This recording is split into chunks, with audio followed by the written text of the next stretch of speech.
दोस्तों स्वागत है आप सभी का आपके अपने चैनल यूलर्न क्लासेस पे। आज के वीडियो में हम लोग मैथमेटिक्स के बहुपद चैप्टर का ऑब्जेक्टिव करने वाले हैं। तो आप मेरे साथ बने रहें और सीखें बहुपद के ऑब्जेक्टिव क्वेश्चंस जो आपके एग्ज़ाम में बार बार रिपीट होते हैं। तो चलिए शुरू कर लेते हैं। पहला सवाल यहाँ पे दे रखा है आपको कि बहुपद यानी एक्स स्क्वायर -2x और -3 के शून्यांक यहाँ पे आपसे शून्यांक पूछे जा रहे हैं। तो इसके शून्यांक कौन कौन से होंगे, तो चलिए इसके शून्यांक निकाल लेते हैं।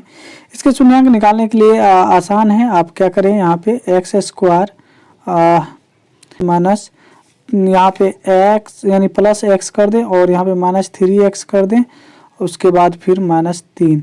अब इस दोनों में से कुछ कॉमन आ रहा है, इस दोनों में से कुछ कॉमन आ रहा है। क्या कॉमन आ रहा है, x कॉमन आ रहा है, तो x + 1 और यहाँ पे हो जाएगा, आप 3 अगर निकाल लेंगे तो यहाँ हो जाएगा x और +1। तो इस तरह से देख रहे हैं हमारे पास क्या क्या आ गया। तो एक में आ गया x + 1 और एक में आ गया आपको x -3 ये बाहर वाला। अब देखिए x बराबर 1 हो जाएगा आपको -1 और 1 हो जाएगा x बराबर 3। तो आपका सही आंसर हो जाएगा -1 और 3। तो देखिए किस ऑप्शन में -1 और 3 है, तो -1 और यहाँ पे -1 होना चाहिए और 3 प्लस में होना चाहिए। तो आपका सही ऑप्शन बी है। तो आपका सही आंसर बी हो जाएगा। आप बी टिक करेंगे, आपका बी सही आंसर है, यानी -1 और 3 ये आपका सही आंसर है। चलिए अगले सवाल की ओर बढ़ते हैं। यहाँ पे तो अगला सवाल आपके पास इस प्रकार से है, करा कि बहुपद 2 x और x -1 और यहाँ पे पूछ रहा है आपको कि शून्यांकों का गुणनफल होगा। शून्यांकों का गुणनफल यानी अल्फा इंटू बीटा का वैल्यू क्या होगा, ये पूछा जा रहा है। तो सबसे पहली बात तो हम यहाँ पे इसको पूरा हल कर लेते हैं कि ये पूरा क्या कितना है। तो हम इसको कर लेते हैं। यहाँ पे देखेंगे तो है 2 x माइनस यहाँ पे x -1 है। और देखिए 2 -x² और माइनस गुना माइनस प्लस यहाँ पर हो जाएगा x। अगर हम इसे सही ढंग से लिखें तो कह सकते हैं x² और प्लस x -x² और प्लस x और +2 अल्फा इंटू बीटा। इसका वैल्यू होता है अल्फा इंटू बीटा का वैल्यू हो जाता है c/a। तो यहाँ पे आप c/a करेंगे। अब देखिए c की जगह पे आपको 2 है तो 2 लगाइए और a की जगह पे कुछ नहीं है तो -1 है तो -1 लगाएंगे, अर्थात ये -2 हो जाएगा। तो देखेंगे सही ऑप्शन आपका ए है। तो आपका सही आंसर इस द्विघात बहुपद के शून्यांकों का योग -3 और गुणनफल 2, अर्थात करने का मतलब क्या है कि यहाँ पे करा कि अल्फा और प्लस बीटा का वैल्यू दे रखा है -3 और अल्फा इंटू बीटा बराबर दे रखा है आपको 2। तो बहुपद मांग रहा है। तो बहुपद का जो सूत्र होता है वो होता है x² minus alpha plus beta into x और यहाँ पे होता है आपको प्लस अल्फा इंटू बीटा ये फार्मूला है। चलिए इस फार्मूले पे इसको हम रखते हैं और इसे बनाने की कोशिश करते हैं। तो x² का x² और माइनस अल्फा इंटू बीटा यहाँ पे देखेंगे तो -3 दे रखा है आपको। उसके बाद प्लस अल्फा इंटू बीटा का वैल्यू 2 है।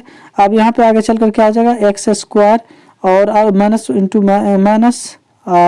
माइनस हो जाएगा +3x और +2। तो देखिए किस ऑप्शन में, तो ऑप्शन नंबर आप देखेंगे ऑप्शन नंबर फर्स्ट अगर आप देखेंगे तो ये आपका सही आंसर है। तो आपका ऑप्शन नंबर 1 सही हो। अगला सवाल है px बराबर x² -3x -4। तो इसमें कह रहा है कि एक शून्यांक है, एक शून्यांक इसमें पूछा जा रहा है। यहाँ पे कौन सा शून्यांक होगा ये पूछा जा रहा है। तो देखिए फर्स्ट वाले और लास्ट वाले को गुना करेंगे तो -4x² होगा और अंदर वाले को इस तरह से तोड़ेंगे ताकि -4 और यानी गुना करने पे तो -4x² ही आना चाहिए, लेकिन जोड़ेंगे तो -3 ही आएगा। तो हम ऐसे कर सकते हैं कि -4 और गुना अगर हम 1 करते हैं तो 4 ही आएगा। अगर -4 में 1 जोड़ दीजिए तो आपको -3 आ जाएगा।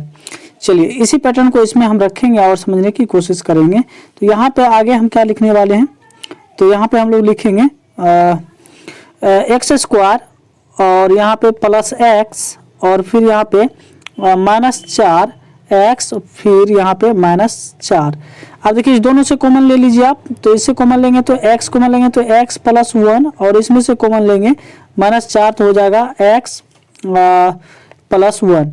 तो यहाँ पे अब एक आ गया आपको x प्लस 1 और दूसरा आ गया x माइनस 4, x माइनस 4।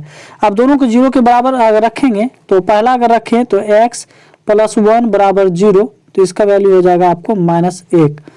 और दूसरा का अगर रखें हम x माइनस 4 बराबर 0, तो यहाँ x बराबर हो जाएगा 4। तो कह रहा है एक शून्यांक होगा, तो एक शून्यांक में देखिए -1 वाला तो इसमें है नहीं, तो इसका मतलब 4 प्लस 4, तो आपका सही आंसर हो जाएगा +4। ऑप्शन बी आपका सही आंसर होगा, ऑप्शन बी -4 नहीं होके +4 होगा।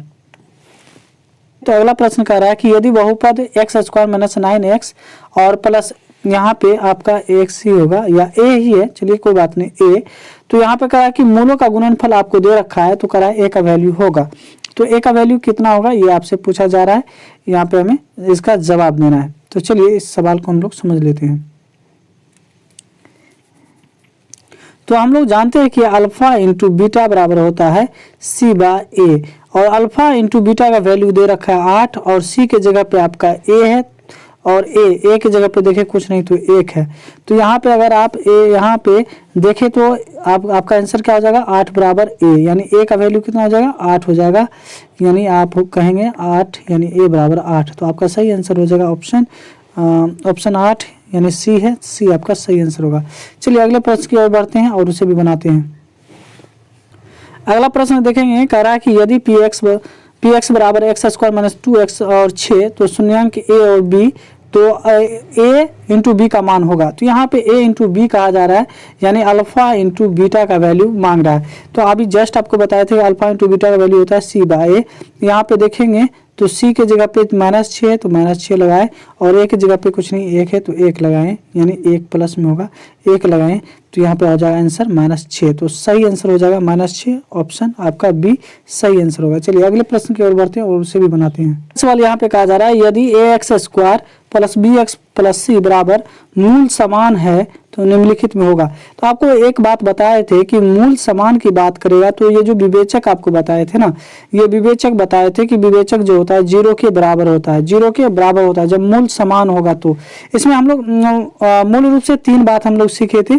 3 बात में अगर हम देखें यहाँ पे कौन कौन सी बात सीखे थे कि आपको बताए थे d जो होता है 0 से बड़ा होता है, एक बार d 0 के बराबर होता है, एक बार d जो होता है 0 से छोटा होता है। जब d का वैल्यू यानी विवेचक का वैल्यू d से बड़ा होता है तो इसका जो मूल वास्तविक होता है और मान अलग अलग होगा, भिन्न भिन्न होगा। इसमें बताए थे मूल वास्तविक होगा और मान समान होगा यानी बराबर होगा। अब यहाँ पे एक चीज और बता दे आपको कि ये जो आपको d बता रहे हैं d है क्या, तो d बराबर हम लोग जानते हैं b² - 4ac, b² - 4ac। अब यहाँ पे d 0 के बराबर है तो हम यहाँ कह सकते हैं b² - 4ac। अब क्या करेंगे 4ac को इस साइड ले आए या b² को इस साइड ले आए, तो आपको हो जाएगा b² बराबर 4ac प्लस में। तो देखिए b² बराबर 4ac कहाँ पे है, तो यहाँ पे b² बराबर 4ac, आपका सही आंसर यहाँ पे हो जाएगा ऑप्शन सी बी। तो आपका ऑप्शन बी सही आंसर होगा। चलिए अगले प्रश्न की ओर बढ़ते हैं। अगला सवाल देखिए यहाँ पे करा y² - 2y² - √2y + 1/2 का घात होगा। तो इसमें घात पूछा जा रहा है। तो सबसे पहली बात तो आप ये देखें कि अधिकतम घात कितना है। अधिकतम घात यहाँ पे y पे पावर 3 है, तो आपका सही आंसर हो जाएगा यानी ऑप्शन सी यानी 3, यानी 3 आपका सही आंसर होगा।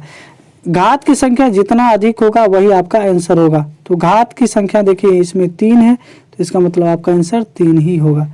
अगले प्रश्न की ओर बढ़ते हैं। निम्नांकित में कौन बहुपद नहीं, इसमें बहुपद की बात कर रहा है कि कौन बहुपद नहीं है। पहला देखिए क्या है, पहला है x² और यहाँ पे +√3, तो ये आपका बहुपद है, ये बिल्कुल बहुपद है। फिर करा 5x - 5x, ये भी बहुपद है।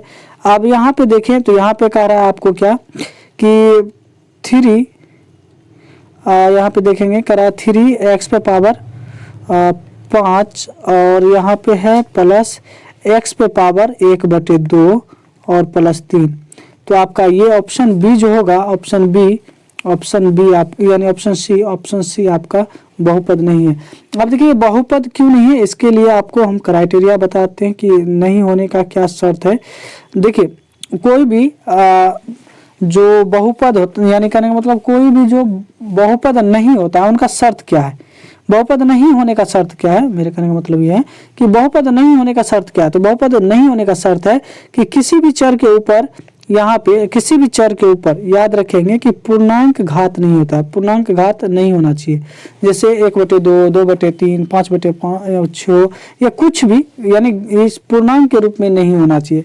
और एक होता है कि बटे के रूप में नहीं होना चाहिए, एक है कि रूट के अंदर नहीं होना चाहिए।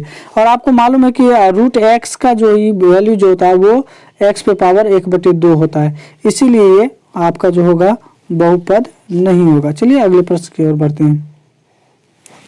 है कि यहाँ पे एक रैखिक समीकरण का घात होगा, तो रैखिक समीकरण का घात कितना होता है, 1 होता है, याद रखिएगा। इसको आप याद करके ही रखें कि रैखिक समीकरण का जो घात होता है वो 1 होता है। द्विघात का अगर पूछता तो 2 होता, और त्रिघात का पूछता तो 3 होता, रैखिक का 1 होता है। चलिए अगले प्रश्न की ओर। अगला सवाल है त्रिघात बहुपद का सबसे व्यापक रूप क्या होगा। तो त्रिघात का व्यापक रूप होता है ax³ + bx² + cx + d, ये आपका सही व्यापक रूप होता है, तो आपका यही होगा। तो देख लेते हैं, ax² अगर किस में है, ax³ + bx² + cx + d, तो आपका ऑप्शन सी आपका सही आंसर है, ऑप्शन सी आपका सही होगा। चलिए अगले प्रश्न की ओर बढ़ते हैं। है कि यहाँ पे कह रहा है कि घात 1 वाले बहुपद कहलाते हैं। घात 1 वाले बहुपद क्या कहलाते हैं, तो उसी को हम लोग रैखिक बहुपद कहते हैं। जिसपे घात 1 होता है उसी को हम लोग रैखिक बहुपद कहते हैं, तो यहाँ आपका सही आंसर हो जाएगा रैखिक बहुपद। चलिए अगले प्रश्न की ओर बढ़ते हैं। अगला प्रश्न हमारा है, अगला प्रश्न है कि एक त्रिघात बहुपद के शून्यांक अधिकतम कितने हो सकते हैं। तो देखिए, शून्यांक पूछे या घात पूछे, अगर त्रिघात है तो 3 होंगे, द्विघात होगा तो 2 होता, या रैखिक होता तो 1 होता, तो आपका ऑप्शन सी सही होगा। अगले प्रश्न को देखते हैं। आज का ये आखिरी सवाल है, तो इसे हम बना लेते हैं। करा के बहुपद x² - 3 के शून्यांक हो गए, यानी शून्यक हो गए। तो कौन कौन शून्यक हो गए, यहाँ देखिए x² - 3 शून्यक निकालने के लिए x = 0, यानी x² - 3 = 0 रखना पड़ता है, तो x² बराबर हो जाएगा 3 और x बराबर होगा √3, और √3 से जब वैल्यू बाहर आता है, यानी रूट से बाहर आता है, तो वो माइनस प्लस लग जाता है, तो माइनस प्लस √3 हो जाएगा। यानी एक बार माइनस √3 होगा और एक बार प्लस √3 होगा। तो देखते हैं कौन है, तो ऑप्शन बी आपका सही है, एक बार प्लस √3 है और एक बार माइनस √3 है। तो दोस्तों आज के लिए बस इतना ही। आप हमारे चैनल से जुड़े रहें। यदि आप हमारे चैनल को नहीं सब्सक्राइब किए तो जरूर सब्सक्राइब करके रखें। मिलते हैं एक नए वीडियो में।